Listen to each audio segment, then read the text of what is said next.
ಶಾಸಕ ಬಸನಗೌಡ ದದ್ದಲ್ಗಾಗಿ ಶೋಧ ಮುಂದುವರಿಸಿದ್ದಾರೆ ಇಡಿ ಅಧಿಕಾರಿಗಳು. ಅದರ ಜೊತೆಗೆ ದದ್ದಲ್ ಆದಾಯ ಆಸ್ತಿ ಖರೀದಿ ಮೂಲಕವೂ ಕೂಡ ಅದರ ಮೂಲದ ಬಗ್ಗೆಯೂ ಕೂಡ ಶೋಧ ನಡೀತಾ ಇದೆ. ಪುತ್ರ ತ್ರಿಶೂಲ್ ಕುಮಾರ್ ನಾಯಕ್ ಹೆಸರಲ್ಲೂ ಕೂಡ ಈಗ ಆಸ್ತಿ ಖರೀದಿ ಮಾಡಿದ್ದಾರೆ ದದ್ದಲ್. ಜಮೀನು ಖರೀದಿಸಿದ್ದಾರೆ ಅನ್ನೋದ್ರ ಬಗ್ಗೆ ಇಡಿ ಹುಡುಕಾಟ ನಡೆಸ್ತಾ ಇದೆ. ಇದರ ಮೂಲ ಹುಡುಕ್ತಾ ಇದೆ ಇಡಿ ಅಧಿಕಾರಿಗಳ ತಂಡ. ಆದ್ರೆ ನಾಗೇಂದ್ರ ಅವರನ್ನ ಅರೆಸ್ಟ್ ಮಾಡಿದ ನಂತರ ದದ್ದಲ್ ಅವರು ಒಂದು ದಿನ ಮಾತ್ರ ಎಸ್ಐಟಿ ವಿಚಾರಣೆಗೆ ಹಾಜರಾದ್ರು. ಅವ್ರನ್ನ ಅರೆಸ್ಟ್ ಮಾಡಿ ಅನ್ನುವಂತ ಒತ್ತಡ ಕೂಡ ಹೇರ್ತಾ ಇದ್ರಂತೆ. ಆದ್ರೆ ಈಗ ಅವ್ರನ್ನೂ ಕೂಡ ಇಡಿ ಅಧಿಕಾರಿಗಳು ಅರೆಸ್ಟ್ ಮಾಡ್ತಾರೆ ಅಂತ ಹೇಳಿ ಎಲ್ಲಿದ್ದಾರೋ ಗೊತ್ತಿಲ್ಲ, ಅಬ್ಸ್ಕಾಂಡ್ ಆಗಿದ್ದಾರೆ ಅನ್ನೋ ಮಾಹಿತಿ. ಈ ಬಗ್ಗೆ ಮತ್ತಷ್ಟು ಡೀಟೇಲ್ಸ್ ಶಿವಕುಮಾರ್ ನೀಡ್ತಾ ಹೋಗ್ತಾರೆ. ಶಿವು, ಇಡಿ ಅಧಿಕಾರಿಗಳು ನಾಗೇಂದ್ರ ಅವ್ರನ್ನ ಅರೆಸ್ಟ್ ಮಾಡಿ 2 ದಿನ ಕಳೆದು ಇವತ್ತು 3ನೇ ದಿನ. ಹೀಗಿದ್ರೂ ಕೂಡ ದದ್ದಲ್ ಎಲ್ಲಿದ್ದಾರೆ ಅನ್ನುವಂತ ಇನ್ಫಾರ್ಮೇಶನ್ ಇಡಿ ಅಧಿಕಾರಿಗಳಿಗೆ ಇಲ್ವಂತೆ. ಈ ಬಗ್ಗೆ ಡೀಟೇಲ್ಸ್ ನೀಡ್ತಾ ಹೋಗೋದಾದ್ರೆ ವಾಲ್ಮೀಕಿ ನಿಗಮ ಅಕ್ರಮ ಹಣ ವರ್ಗಾವಣೆ ಪ್ರಕರಣಕ್ಕೆ ಸಂಬಂಧಪಟ್ಟಂತೆ ಶಾಸಕರಾಗಿರುವಂತಹ ಬಸನಗೌಡ ದದ್ದಲ್ ಜುಲೈ 9ನೇ ತಾರೀಕು ಮೊದಲನೇ ಬಾರಿಗೆ ಎಸ್ಐಟಿ ಮುಂದೆ ಹಾಜರಾಗಿರ್ತಾರೆ.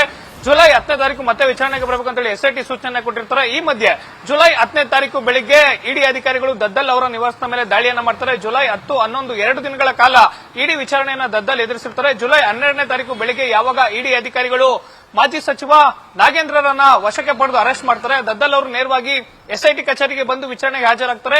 ಜುಲೈ 12ನೇ ತಾರೀಕು ಸಂಜೆ 2ನೇ ಬಾರಿ ವಿಚಾರಣೆ ಮುಗಿಸಿ ಹೊರಬಂದಂತ ದದ್ದಲ್ ಯಾರ ಸಂಪರ್ಕಕ್ಕೂ ಕೂಡ ಸಿಕ್ಕಿಲ್ಲ.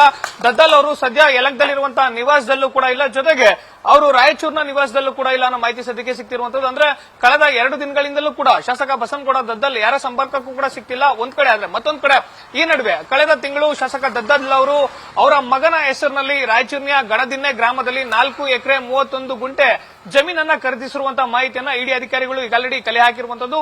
ದದ್ದಲ್ ಅವರಿಗೆ ಜಮೀನನ್ನ ಮಾರಾಟವನ್ನ ಮಾಡಿರುವಂತವ್ರಿಗೂ ಕೂಡ ನೋಟಿಸ್ ಅನ್ನ ಕೊಟ್ಟು ಅವರಿಂದ ಹೇಳಿಕೆ ದಾಖಲು ಮಾಡಿಕೊಳ್ಳುವಂತ ಕೆಲಸವನ್ನು ಇಡಿ ಅಧಿಕಾರಿಗಳು ಮಾಡಿದ್ದಾರೆ. ಮತ್ತೊಂದು ಕಡೆ ಶಾಸಕ ದದ್ದಲ್ ಹಾಗೂ ಅವರ ಕುಟುಂಬಸ್ಥರು ಕಳೆದ 1 ವರ್ಷದಿಂದ ನಡೆಸಿರುವಂತಹ ಬ್ಯಾಂಕ್ ಟ್ರಾನ್ಸಾಕ್ಷನ್ ನ ಮಾಹಿತಿಯನ್ನು ಇಡಿ ಅಧಿಕಾರಿಗಳು ಮಾಹಿತಿಯನ್ನು ಕಲೆ ಹಾಕಿದ್ದಾರೆ. ಮತ್ತೊಂದು ಕಡೆ ರಾಯಚೂರು ಜಿಲ್ಲೆಯ ಬೇರೆ ಬೇರೆ ಸಬ್ ರಿಜಿಸ್ಟ್ರಾರ್ ಕಚೇರಿಯಲ್ಲಿ ಶಾಸಕ ದದ್ದಲ್ ಕುಟುಂಬ ಅವರ ಆಪ್ತರು ಖರೀದಿ ಮಾಡಿರುವಂತಹ ಜಮೀನಾಗಿರ್ಬೋದು, ಜೊತೆಗೆ ಮಾರಾಟ ಮಾಡಿರುವಂತಹ ದಾಖಲೆಗಳನ್ನು ಗೌಪ್ಯವಾಗಿ ಇಡಿ ಅಧಿಕಾರಿಗಳು ಕಲೆ ಹಾಕಿರುವಂತದ್ದು. ಸದ್ಯ ನಾಗೇಂದ್ರ ಅರೆಸ್ಟ್ ಆದಂತಹ ಬೆನ್ನಲ್ಲೇ ಶಾಸಕ ಬಸನಗೌಡ ದದ್ದಲ್ಗೆ ಬಂಧನ ಭೀತಿ ಎದುರಾಗಿರುವಂತದ್ದು. ಕಳೆದ 2 ದಿನಗಳಿಂದಲೂ ಕೂಡ ಶಾಸಕ ದದ್ದಲ್ ಯಲಂಕದ ನಿವಾಸದಲ್ಲೂ ಇಲ್ಲ, ರಾಯಚೂರಿನ ಸ್ವಗ್ರಾಮದಲ್ಲೂ ಇಲ್ಲ, ಜೊತೆಗೆ ಅವರ ಫೋನ್ ಅನ್ನ ಸ್ವಿಚ್ ಆಫ್ ಮಾಡಿಕೊಂಡಿರುವಂತದ್ದು. ಸದ್ಯ ಇಡಿ ಅಧಿಕಾರಿಗಳು ಯಾವುದೇ ಕ್ಷಣದಲ್ಲಾದ್ರೂ ದದ್ದಲ್ ಅವರನ್ನ ವಶಕ್ಕೆ ಪಡೆಯುವಂತಹ ಸಾಧ್ಯತೆಗಳು ಹೆಚ್ಚಾಗಿರುವಂತದ್ದು. ಸಭಾ ನ್ಯೂಸ್ ಫಸ್ಟ್ ನಿರ್ಭೀತಿಯಿಂದ ನಿಮ್ಮ ಪರವಾಗಿ.